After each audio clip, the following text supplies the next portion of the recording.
Okay, great morning to all of you. This is Ashish Rathod from Radiant Academy. I heartily welcome you all in our own official YouTube channel, that is Radiant Academy, an institute dealing with English language only.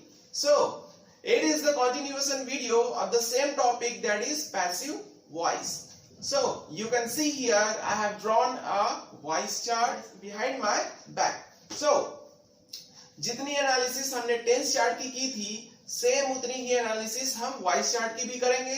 और एक चीज, अगर आपने tense chart वाली video नहीं देखी है तो वीडियो नंबर 2 को जरूर वॉच करिए, क्योंकि टेंस और वॉइस का बहुत बड़ा कॉम्बिनेशन है जो कि आपको इस वीडियो में समझ में आ जाएगा। और अगर आप उस वीडियो को नहीं देखे हैं तो हो सकता है थोड़ी ज्यादा ही आपको प्रॉब्लम फेस करनी पड़े। So let's get started. First, present, past, future. जैसा टेंस चार्ट में हुआ था, प्रेजेंट की जगह पर प्रेजेंट, पास्ट की जगह पे पास्ट एंड फ्यूचर की प्लेस पे future. Next, indefinite, continuous, perfect, perfect continuous, ये चारों तो उसमें भी थे, बट इसके प्रीवियस क्लास में आपको बताया था कि टेंस में 12 डायमेंशंस होते हैं एंड वॉइस में ओनली 8 डायमेंशंस होते हैं। तो सबसे पहली एनालिसिस यही है कि 8 डायमेंशंस काउंट करिए। 1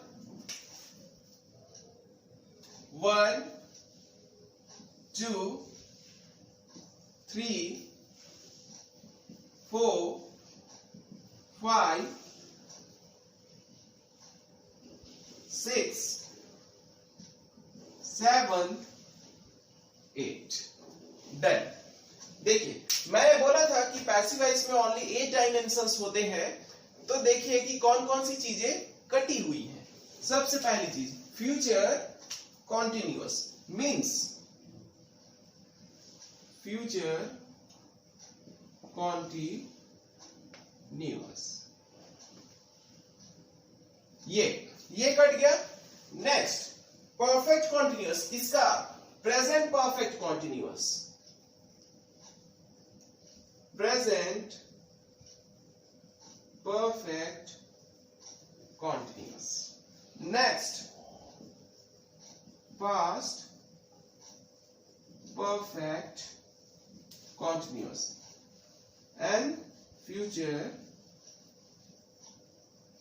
perfect continuous। ये देखिए, ये कंप्लीट हो गया। तो यहां से फर्स्ट चीज तो समझ में आ गई। तो यहां से पहली चीज तो ये समझ में आ गई कि हमारे पैसिव वॉइस में कितने डायमेंशंस हैं, ओनली 8। चलिए आगे बढ़ते हैं। यहां पर आप स्ट्रक्चर देखिए, इंडेफिनिट, ये पूरी इंडेफिनिट की लाइन है। तो फर्स्ट आपको एक नई चीज दिख रही है, object, object, object, object, object, object, object and object. Rule में मैंने बताया था कि सब्जेक्ट और ऑब्जेक्ट जो है अपनी प्लेस को क्या कर लेते हैं, इंटरचेंज कर लेते हैं। तो यहां पर आप देखिए, यहां पर ऑब्जेक्ट, यहां पर ऑब्जेक्ट, तो लास्ट में क्या आ गया है, सब्जेक्ट। सभी के लास्ट में आपको ये दिखेगा, ये ठीक है।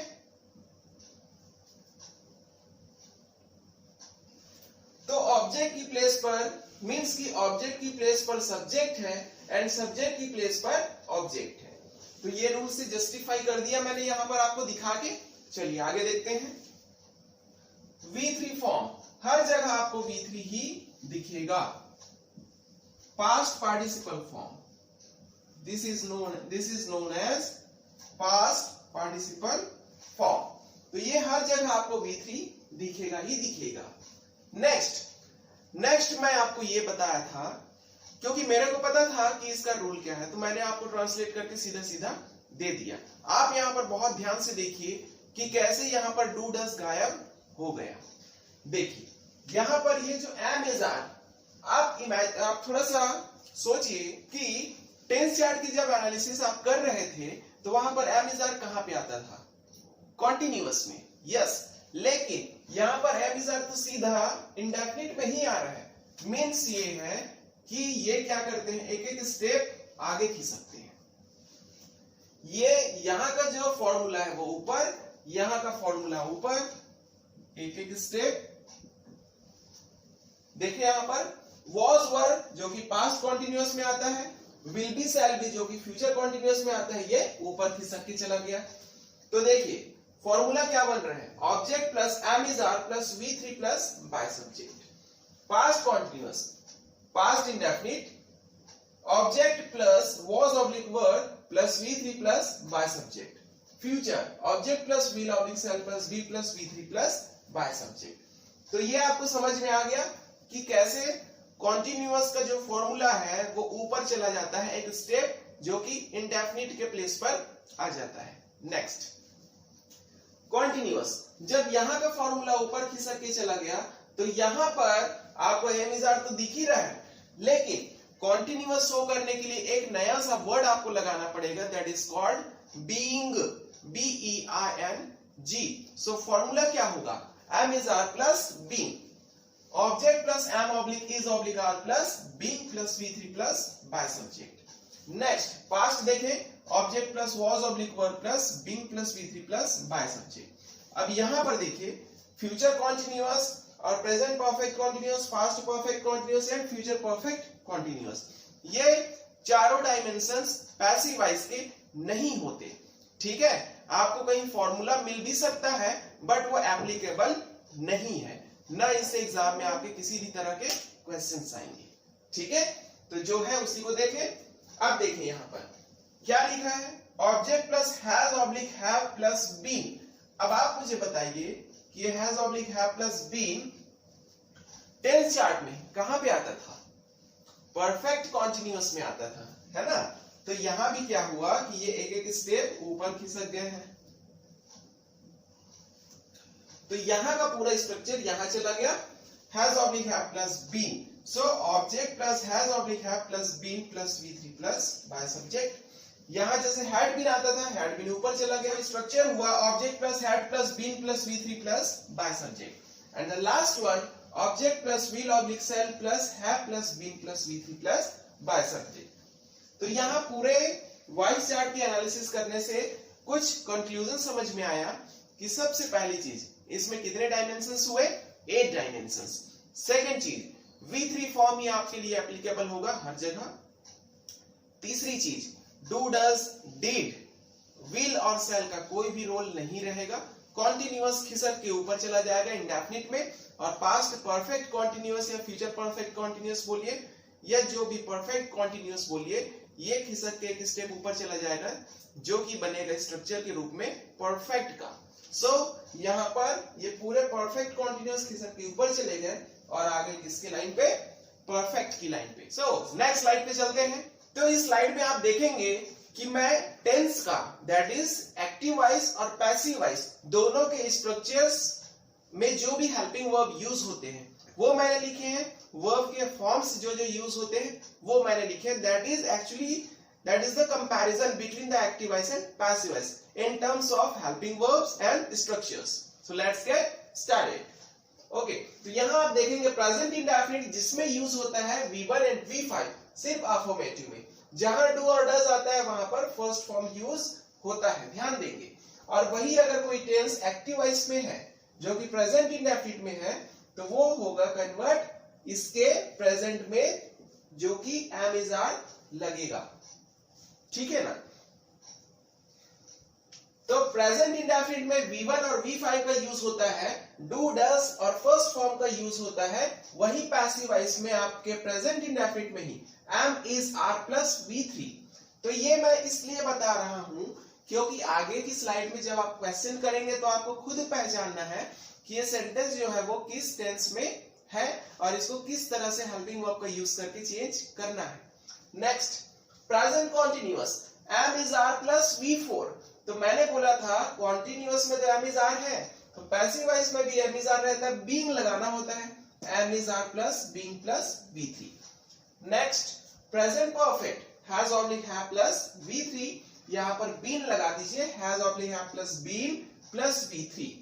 नेक्स्ट, पास्ट इंडेफिनिट V2 होगा, या जैसे ही डिड लगा फिर हो जाएगा हमारा first form, was oblique were plus V3।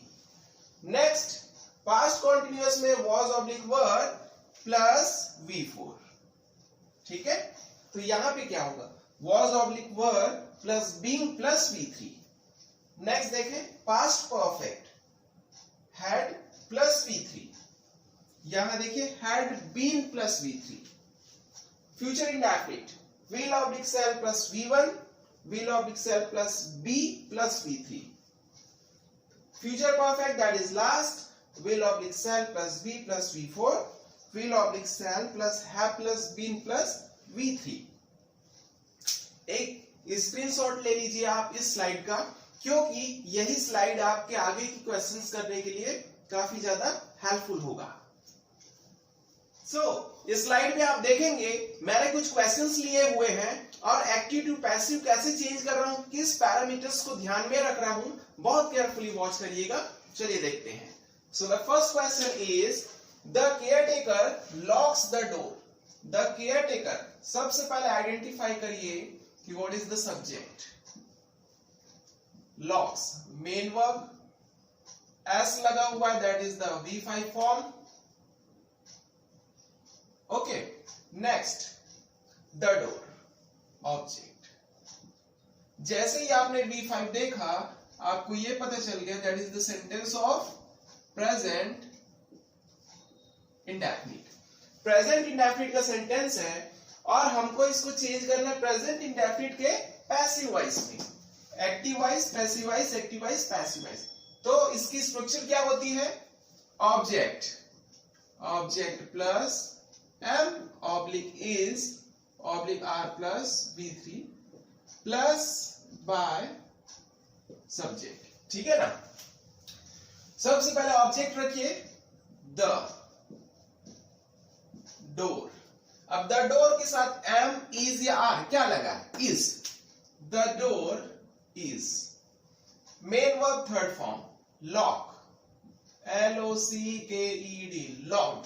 किसके द्वारा, by the caretaker। ये हो गया, the door is locked by the caretaker। Full stop है यहां पर। Next, do you write a letter। अब do किस में यूज होता है, प्रेजेंट इंडेफिनिट में।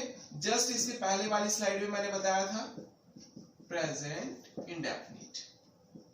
ठीक है, तो अब यहां पर आप देखेंगे जब कभी भी हेल्पिंग वर्ब सामने आए, so it is considered as interrogative sentence, means question पूछा जा रहा है। क्वेश्चन मार्क भी लास्ट में लगा हुआ है, तो इसका स्ट्रक्चर क्या होगा, इसी को आगे करिए हेल्पिंग वर्ब को।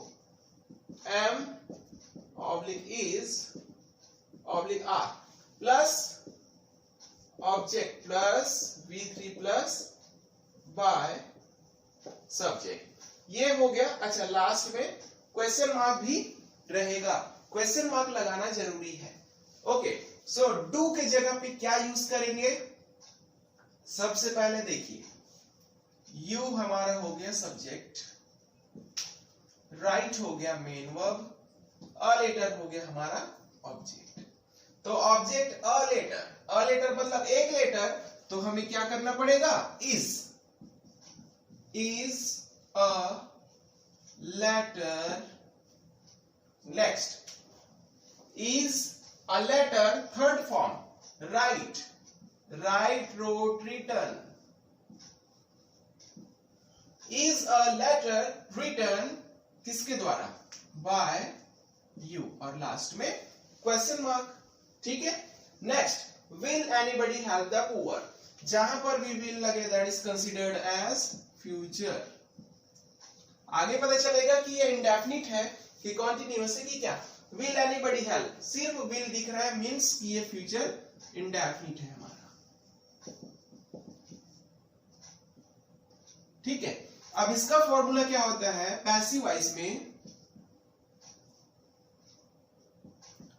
अच्छा, इंटेरोगेटिव भी है, क्वेश्चन मार्क आपको दिख रहा होगा।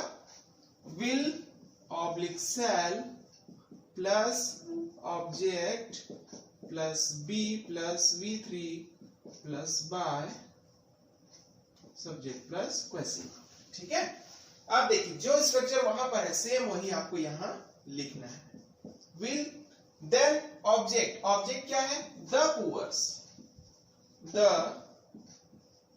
पुअर्स, बी नेक्स्ट हेल्प्ड, ठीक, बस क्वेश्चन मार्क। अब यहां पर एनीबॉडी लिख सकता था, लेकिन एनीबॉडी क्यों नहीं लिखा?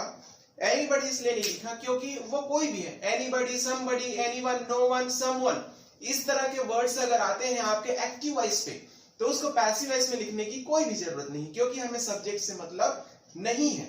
दूसरी चीज, सब्जेक्ट यहाँ पर डिफाइन हो भी नहीं रहा है।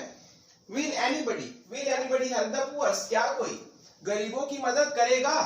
तो यहाँ पर कोई आइडेंटिफाइड नहीं है, डेफिनिट नहीं है, that's why anybody, somebody, nobody, anyone, no one, someone, इस तरह के वर्ड्स आप यूज नहीं करेंगे, ठीक है। Next, have you seen the Taj Mahal? Have question है, जहां हैव और थर्ड फॉर्म दिखा, so it is considered as present perfect, present perfect. Structure क्या होगा? Has oblique have plus object plus been plus V3 plus by subject plus question mark, ठीक है। अब देखिए हैव, तो यहां पर हैव यू की वजह से हैव आया था, लेकिन यहां पर ऑब्जेक्ट क्या है? हमारा ताजमहल है, ठीक है। तो ताजमहल एक है, that's why we will use here has the Taj Mahal been seen, क्योंकि ऑलरेडी वो थर्ड फॉर्म ही है, सीन बाय यू, ये हो गया डन। तो ये तो हुए हमारे टेंस के सेंस में कुछ क्वेश्चंस, और भी कुछ क्वेश्चंस हैं, आगे की स्लाइड्स में देखते हैं। ओके, सो इस स्लाइड में आप देखेंगे कि कैसे हम मॉडल वर्ब्स अगर किसी भी सेंटेंस में यूज होता है तो उसको कैसे एक्टिव टू पैसिव चेंज कर सकते हैं। चलिए देखते हैं। So here is the structure, active voice, subject plus modal verbs plus main verb first form plus object, and then passive voice, object plus modal verbs plus be plus main verb third form, then by subject.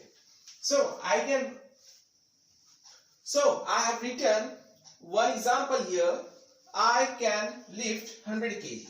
So I is the subject, can is the modal verb, lift is the main verb, first form, main verb, first form. Okay. Then 100 kg is the object. So passive wise, put the 100 kg in the first 100 kg, modal verb can, then be, then main verb, third form, lifted by me. Done. Okay. Next modal verb, must. Ajay must take this medicine. Okay. So Ajay is the subject, must modal verb, main verb, object. So this medicine must be taken, that is the third form of take, by Ajay. Done. Question बनाते हैं इसका. May Rupali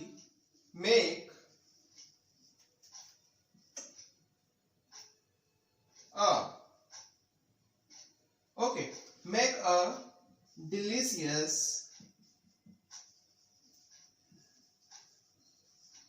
cake. ठीक है, क्या Rupali delicious cake बना सकती है? So here may a delicious cake be made by Rupali. Question mark. तो यहां पर क्वेश्चन निकल के आ रहा है, हिंदी देखिएगा सभी का। First, I can lift 100 kg, मैं 100 किलो वजन उठा सकता हूं। पैसिव वॉइस, 100 किलो वजन मेरे द्वारा उठाया जा सकता है। Next, Ajay must take this medicine, Ajay को यह मेडिसिन जरूर लेनी चाहिए, यह मेडिसिन जरूर लेनी चाहिए अजय के द्वारा। अब इसको सही तरीके से बोलूं, यह मेडिसिन अजय के द्वारा जरूर लेनी चाहिए। Next, may Rupali make a delicious cake, क्या रूपाली एक स्वादिष्ट केक बना सकती है? May a delicious cake be made by Rupali, क्या एक स्वादिष्ट केक रूपाली के द्वारा बनाया जा सकता है? तो यहां पर मैंने tense wise, that is active wise और पैसिव वाइज को कंप्लीट कर दिया। आपको प्रीवियस ईयर के क्वेश्चंस पेपर देखने हैं, फॉर्मूला मैंने बता दिया है, पूरा पैटर्न, पूरा स्ट्रक्चर्स बता दिया है, सिर्फ आपको इंप्लीमेंट करना है उन फॉर्मूलों का। ठीक है, so till then take care, thank you, have a nice day.